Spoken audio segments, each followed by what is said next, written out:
Hi drummers, hope you're well. Right, quick one for you here about the big drum fill from Shakin' All Over by Johnny Kidd and the Pirates, played by Clem Catini. I always say this about big drum fills in songs, don't I? But you know the one. It's at 1 minute 20, and it's just one of those drum fills. Every working drummer, I reckon, under the sun should have this up your sleeve. It goes like this. 1, 2, 3, 4.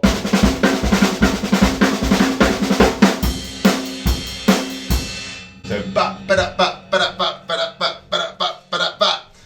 It is, when it boils down to it, one of those just all-time great, simple but dynamite, deadly effective concepts in drumming, which is a single stroke roll, one thicker than the other, played relatively quietly, but then with an accent pattern running through it that brings it to life and gives it musical shape. So essentially here we're playing 2 bars of 16th notes, semiquavers.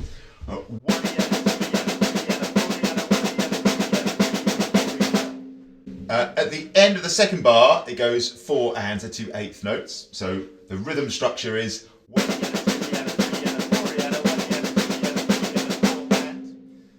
and 4 like I say, there's an accent pattern running through it. There's also some foot action going on. It sounds to me like the bass drum is playing a 4 on the floor, and the hi-hat is playing like a sort of splashy close of the hi-hat on the 2 and 4. But we'll come back to that. So let's work on this accent pattern now. This is going to go.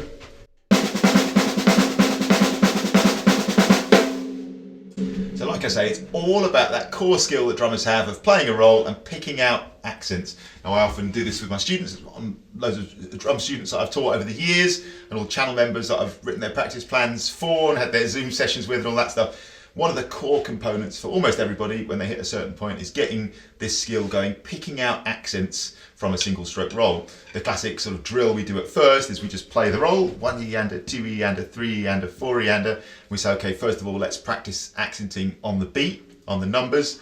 1 E-ander, 2 E-ander, 3 E-ander, 4 E-ander. Then we practice playing the accent on the E with the left stick if you're right-handed. 1 E-ander, 2 E-ander, 3 E-ander, 4 E-ander. Then in turn we move the accent to the and, 1 E-ander, 2 E-ander, 3 E-ander, 4 E-ander. And then we move the accent to the 1 E-and, 2 E-and, 3 E-and, 4 E-and, That's a brilliant place to start. I'll link to the videos that cover that below. And all the while we're just thinking of having the unaccented notes, really, as the way I think of this, especially when you're drilling it, is as quiet as you possibly can. Like the amazing Dorothea Taylor talks about, as if you're hitting an eggshell where you want to tap the eggshell cleanly but not break the egg, and then the accent, you give it a big, what often drummers often refer to as the molar technique, that big molar style whipping motion to pull out the accent. So that's the basic sort of drill at first, and then we start to put accent patterns together. On this channel before, I've done quite a few videos about various accent patterns in single stroke rolls. Often we'll go through things like the bow diddly pattern, the suku,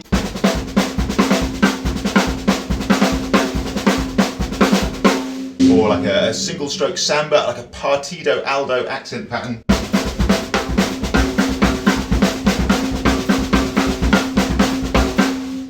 And it just goes to show really that the coolest thing about this, I think, is wherever you go in the world and wherever, like geographically, and whenever you go through basically the history of music, of drumming, this theme is everywhere. Single stroke roll with accents in there to give it the musical shape. And that's exactly where we're at here.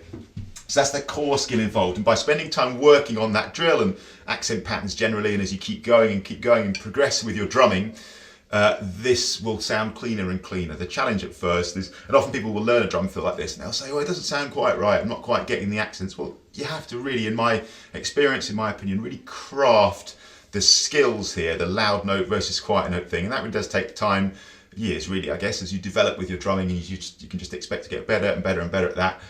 And for the dynamic difference to be there, if you just stay consistent and keep working, follow a practice plan, for example. Right, anyways, having said that, let's get into it. So on the first beat of the first bar, 1 E-ander, the first quarter note, is 4 16th notes. So we play the first right stick loud. This is all assuming you're right-handed. Obviously, if you're left-handed, you've got to reverse this. And then we play the which is the left stick loud.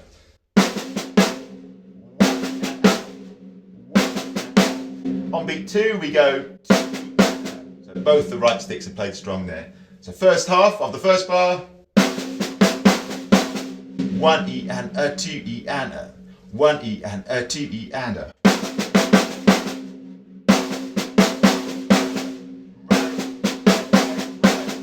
When we're working on this, my experience, I don't mean any disrespect to anybody, my experience of working through this is high 90s%, probably 98 or 99% of people, wildly, including me, of course, including me when I was first working on this, and still be now most of the time, go too fast. You've got to go slow.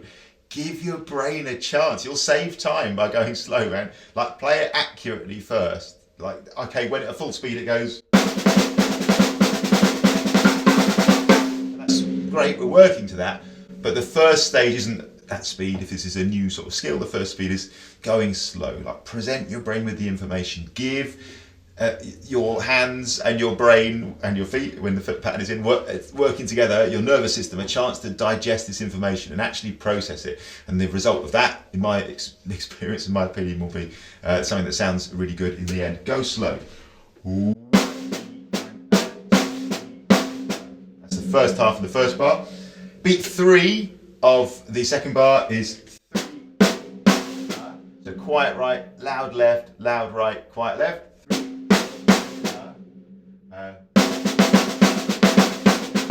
then beat 4 is like it was on beat 1. So let's play a little bit now. The first bar of the 2, round and round. This will go 1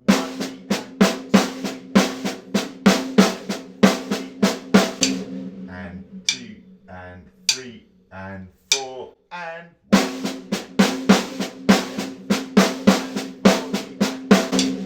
Alright, maximum contrast between the loud and the soft. 1,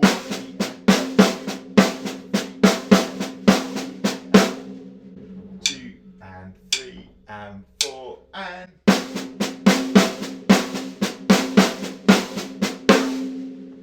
Okay, that's the first bar. Second bar, really similar phrase. Second bar goes.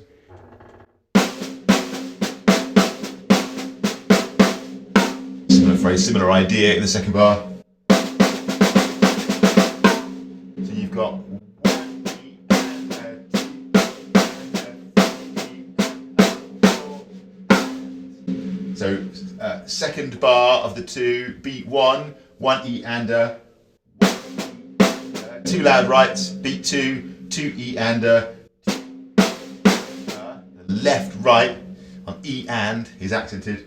Beat 3, 3 and so right left, and then 4 and is just 2 loud accented 8th notes at the end. I'll play the second bar a couple of times. 1 E and a 2 E and a 3 E and a 4 E and a.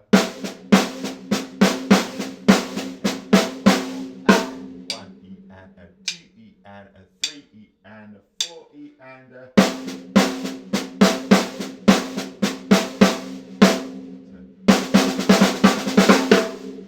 Okay, here's what I'm going to do. I'm going to play the whole 2-bar phrase a few times. I'm going to go slow. I'm going to repeat it. I'll leave like a bar of break in between. Here we go. 1 E and a 2 E and a 3 E and a 4 E and a.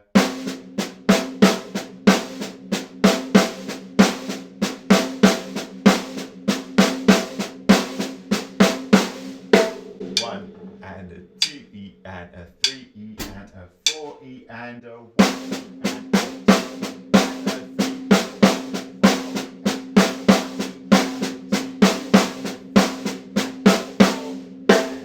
E and a okay. A little bit quicker. 3 and 4 and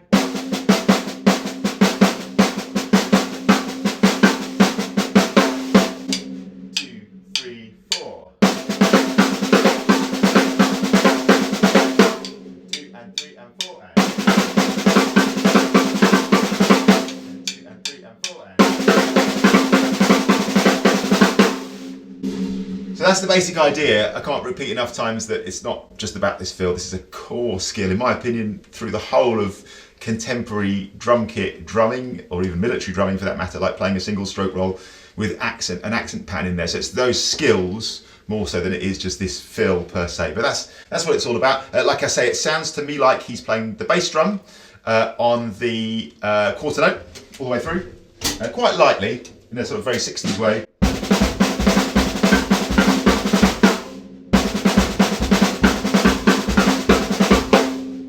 And also there's a hi-hat close, which is quite splashy on the 2 and the 4. So 1, 2, 3, 4.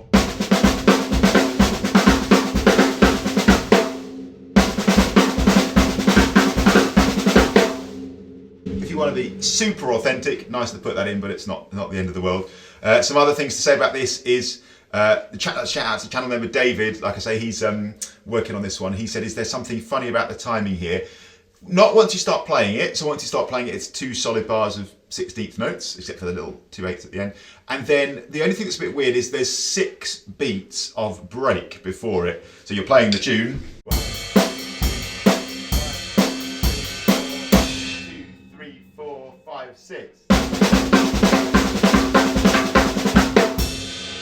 So you've got like a bar and a half. You could go 1, 2, 3, 4, 1, 2. Bum, ba, bum, bum, ba, bum, bum, ba, dum, bum, ba, dum, bum, ba, dum, ba. So you're grooving along. Excuse my singing.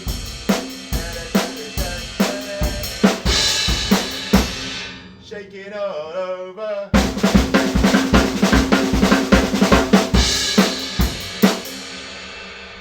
Honestly, I've played this song quite a bit. I played it in a 60s theatre show a while ago. It never occurred to me, I don't think it was written out, that one.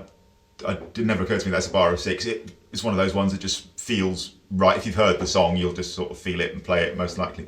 But worth noting, there is 6 beats of rest there, like a bar and a half of rest before the drum fill comes in. In any case, even if you didn't do that flawlessly, it's still a 2-bar fill. So from wherever the drum fill starts, the rest of the band will be like, okay, let's just start the fill. Another interesting thing that I noticed with the headphones on is that the bass player plays a note at the start. So I don't know, no disrespect to this bass player. It might have been an artistic choice. It sounds to me a bit like he's forgotten it's the bit where that drum fill comes in, because most of the time after that stop, the band is just straight back in with the groove, right? It sounds like he's gone, oh no, it's that bit with the drum fill. Obviously in those days, tape was expensive, right? So you didn't do it again unless it was a howler. So there's a little short note and he kind of goes, oh, and stops. Again, could be an artistic choice, could be wrong about that. So that's it. Hope that makes a bit of sense. It's a really cool 60s tune. The rest of the tune is pretty much straightforward groove on the ride cymbal. That moment really, really stands out. And like I say, shout out to channel member David who's working on that. And I can't stress it enough, for me, it just comes back to really core basic skills which you can use all over the place. I would say that idea of playing a single stroke roll with accents in it,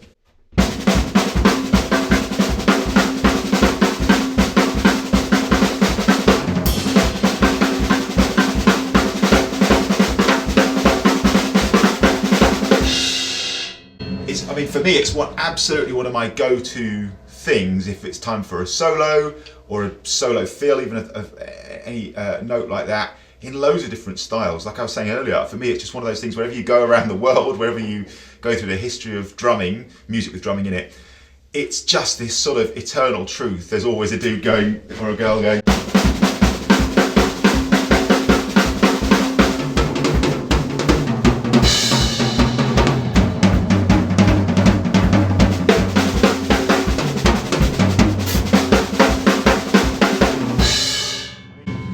It can take you such a long, it's such a simple idea, isn't it? And it's nothing fancy to it, but once you've kind of got that thing of quiet notes versus loud notes, for me there's just such a rich vein of material there. So really worth, if you're into this fill and you like the sound of this, and you haven't sort of dug into single stroke roll accents, man, that would be the next natural progression to sort of lead you on from there.